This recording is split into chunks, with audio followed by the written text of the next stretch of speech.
இயேசு உங்களை நேசிக்கிறார். பிரியமானவர்களே, இந்த நாளில் ஆண்டவர் நம்மளோடு பேசும்படிய வேதத்திலிருந்து ஒரு 2 வசனங்களை கூட வாசித்து ஆண்டவர் நம்மளோடு பேசுகிற காரியத்தை பார்ப்போம். அது வெளிப்படுத்தின விசேஷம் 6வது அதிகாரம் 15, 16, 17 வசனங்கள் இப்படியாக சொல்லுகிறது.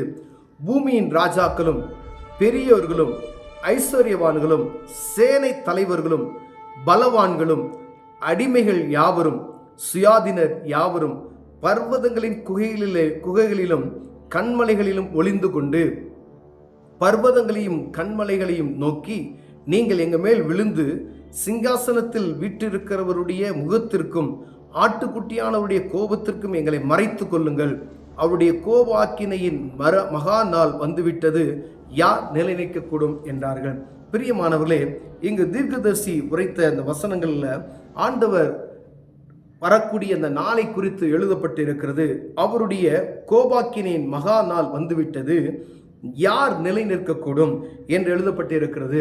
எல்லா ஜனங்களும், அங்கு சொல்லப்படாத எல்லாமே, பெரிய ராஜாக்களும் ஐஸ்வர்யவான்களும், பூமியின் ராஜாக்களும் பெரியோர்களும் ஐஸ்வர்யவான்களும் சேனை தலைவர்களும் பலவான்களும் அடிமைகள் யாவரும் சுயாதீனர் யாவரும் பர்வதங்களின் குகைகளிலும் கண்மலையிலும் ஒளிந்து கொண்டு பண்ணச்சி வாங்கலாம். எல்லாம் கண்மலையை பார்த்து என் மேலே விழுந்துரு, எங்களை போட்டு எங்களை மறைத்துக்கொள் என்று சொல்லி எங்களை அவருடைய பார்வைக்கு மறைத்துக்கொள் என்று சொல்வார்களாம். அவருடைய பார்வைக்கு மறைவானது ஒன்றும் இல்லை என்பதை அறிந்தும் அவர்கள் சொல்லுகிறார்கள், அவருடைய கோபத்திலிருந்து எங்களை விலைக்கும்படியா எங்கள் மேலே விழுங்க, சாவு தேடி ஓடினாலும் சாவு அவர்களுக்கு வராது என்று வேதம் எழுதியிருக்கிறது. பிரியமானவர்களே, பர்வதங்களையும் கண்மலையில் நோக்கி நீங்கள் எங்கள் மேல் விழுந்து சிங்காசனத்தின் மேல் வீற்றிருக்கிறவுடைய முகத்திற்கும் ஆட்டுக்குட்டியான கோபத்துக்கும் எங்களை மறைத்து கொள்ளுங்கள்.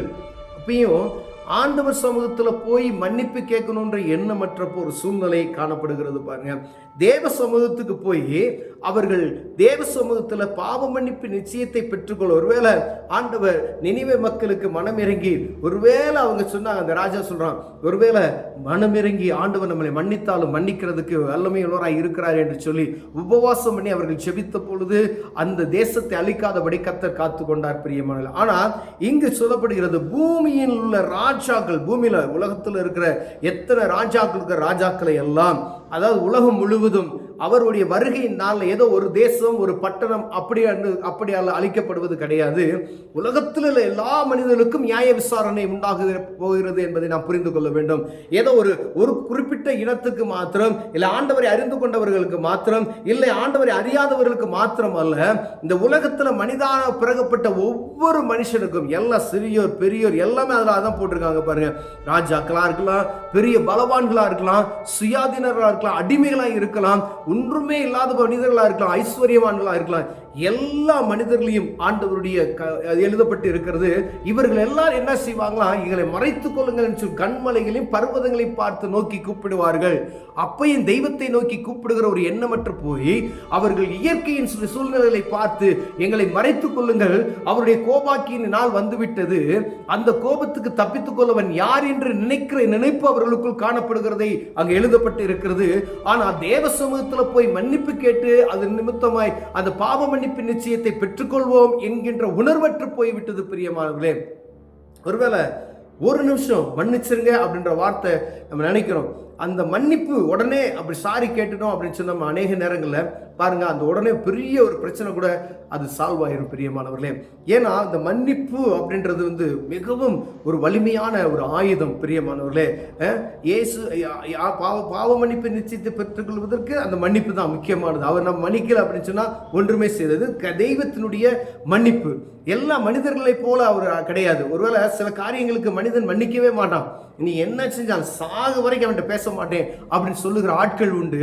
ஆனா தேவ சமூகத்தில் போய் நீங்க மன்னிப்பு கேட்கும் பொழுது அவர் என்ன செய்யற, மனம் இறங்கி மன்னிப்பை அளிக்கவில்லை. ஏன்னா அவர் நமக்கு கிரயம் கொடுத்து நம்மளை மீட்டு இருக்கிறார் என்கிறதை அறிந்து கொள்ளும்படி ஆண்டவர் விரும்புகிறார். ஒவ்வொரு தனிப்பட்ட மனுஷனுக்கும் தனிப்பட்ட மனுஷிக்கும் இந்த பூமியில பிறக்கப்பட்ட மனுக்குலமாய் இருக்கக்கூடிய ஒவ்வொரு மனிதனுக்கும் அவர் தன்னையே கொடுத்து விலைக்கிரயம் பெற்றிருக்கிறார். பிரியமானவர்களே, அதை புரிந்து கொள்ளணும். எனக்காக ஒருத்தர் விலைக்கிரயம் கொடுத்திருக்கிறார். யாரு அவர்? ஆண்டவராகிய ஆண்டவராக இயேசு கிறிஸ்து பூமியில ஒரு தனிப்பட்ட மனிதனுக்கு விலைக்கிரயம் கொடுத்திருக்கிறார் என்பதை நாம் புரிந்து கொள்ள முடியும். அதை அறிந்த ஒவ்வொரு மனிதனும், அதை அறிந்து கொண்ட புரிந்து கொண்ட அதை அந்த தெளிவுக்கு வருகிற ஒவ்வொரு மனிதனையும் ஆண்டவர் என்ன செய்ய ஆசீர்வதித்து வழிநடத்த வல்லமையுள்ளவராக இருக்கிறார். பிரியம் என்னைக்கு அவர்கள் அதை அறிந்து கொள்கிறார்களோ அவங்க அந்த நிச்சயத்தை பெற்றுக்கொள்கிற ஒரு அனுபவத்துக்குள் மாற்றப்படுகிறார்கள். அப்படி அந்த அனுபவத்தை நாம் பெறாதபடிக்கு இங்கு கடைசி நாட்கள்ல வெளிப்படுத்தின விசேஷம் கடைசியா நடக்க போகிற முடிவு காலத்தை பற்றி எழுதப்பட்டு இருக்கிறது.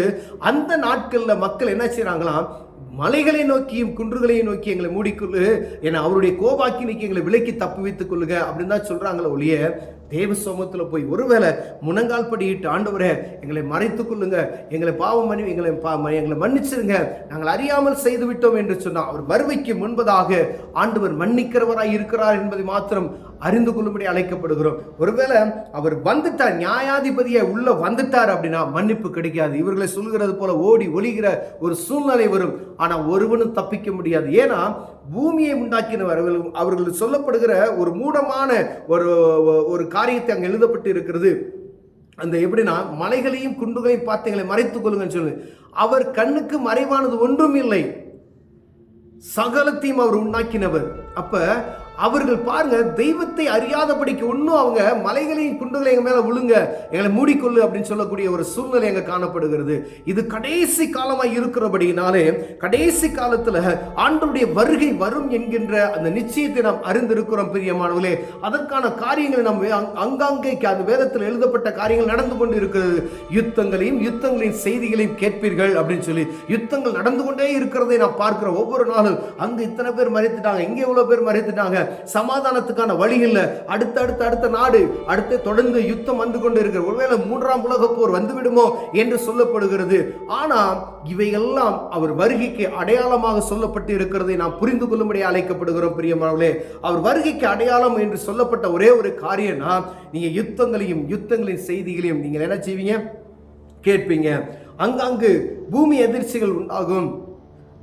இந்த காரியங்களெல்லாம் நீங்க பார்க்கும்போது அவர் வாசற்படியிலே வந்து நிற்கிறார் என்பதை நீங்கள் புரிந்து கொள்ளும்படியாய் விழித்துக் கொண்டிருங்கள் என்று எழுதப்பட்டு இருக்கிறது பிரியமான. ஒருவேளை நம்ம மீண்டுமாய் தேவ சமூகத்தில் இந்த மன்னிப்பு என்கின்ற வார்த்தையை மறந்துவிட்டு வேறு ஒரு காரியத்தை உலகத்தை நோக்கி ஓடிக்கொண்டு இருப்போம் எனால் பரிதவிக்கப்பட்ட ஒரு சூழ்நிலைக்கு நேரம் நம்ம தள்ளி போய் விடுவோம் பிரியமானவர்களே. அவர் வரப்போகிறார், அந்த இருதயத்தில் கடவுள் வரப்போகிறார். எல்லா மனிதனுக்குள்ளும் அந்த உணர்வு வரணும். எல்லா மனிதர்களுக்குள்ளும் ஆண்டவர் எல்லாரையும் நேசிக்கிறார். அவரு எல்லா உலகத்துல மனிதனாய் படைக்க ஒவ்வொரு மனுஷனுக்கு தன்னையே ஜீவபலியாய் ஒப்பு கொடுத்திருக்கிறார். அதை அறிந்து கொள்ளும்படியா ஒரு நிமிஷம் என் பாவத்தை மன்னித்து உமது பிள்ளையா ஏற்றுக்கொள்ளுங்கன்னு சொல்லுமானா யாராக இருந்தாலும் அவர் ஏற்றுக்கொள்ள வல்லமையுள்ளவராக இருக்கிறார் பிரியமானவர்களே. இந்த பாவ மன்னிப்பு நிச்சயத்தை ஒருவேளை பெற்றுக்கொண்டனா அவர் வரும்பொழுது நம்மை கரம் பிடித்து அழைத்து செல்ல வல்லமையுள்ளவராக இருக்கார். எக்கால துணியோடு அவர் வருவார் என்று எழுதப்பட்டு இருக்கிறது. அவர் வரும்பொழுது அவரோடு நம்மை அழைத்து கொண்டு செல்வார் பிரியமானவர்களே. அதுதான் அந்த காரியம் தான் நமக்கு நடக்கணும். ஒருவேளை அவர் வரும்போது இங்க எழுதப்பட்டு இருக்கிற இந்த ராஜாக்கள்லாம் ஒளிந்து கொண்டு பர்வதங்களையும் மலைகளையும் பார்த்து எங்க மேல விழுந்து எங்களை மறைத்துக் கொள்ளுங்க என்று சொல்லக்கூடிய ஒரு காரியம் எழுதப்பட்டு இருக்கிறதே, அது இருக்கக்கூடாது. ஆனா அதுக்கு பதிலாக இவரே ஒரு விசை மன்னிப்பீராக, ஏன்னா அவர் இரக்கத்தில் ஐஸ்வர்யம் உள்ள தேவன் என்று எழுதப்பட்டு இருக்கிறது பிரியமானவர்களே. தேவ சமூகத்தில் பாவ மன்னிப்பு நிச்சயத்தை பெற்றுக் கொள்கிறோம். கடைசி காலமாகிவிட்டது, என்ன நடக்கும்னு தெரியாது. பாவ மன்னிப்பு நிச்சயத்தை பெற்றுக்கொண்டு ஆண்டவரை நோக்கி பார்ப்போம், கண்களை மூடுவோம், ஜெபம் செய்வோம். அன்பின் தகப்பனே, இந்த காலம் கடைசியா இருக்கிறது ஆண்டவரே. மீண்டுமாய் கர்த்தருடைய கோபாக்கின நாள் வந்துவிட்டது, அந்த கொடிதான நாள் பக்கத்தில் இருக்கிறது என்பதை நாங்கள் அறிந்தோம். இன்னும் தேவ சமூகத்தில் ஆண்டவரை நாங்கள் முடங்காதபடிக்கு இருக்கிறோம் ஐயா. ஒரு விசை எங்களுடைய பாவங்களை மன்னித்து எங்கள் குற்றங்களை மன்னித்து உங்களுடைய பிள்ளையாக ஏற்றுக்கொள்ளும். இயேசுவின் நாமத்தில் பிதாவே, ஆமென்.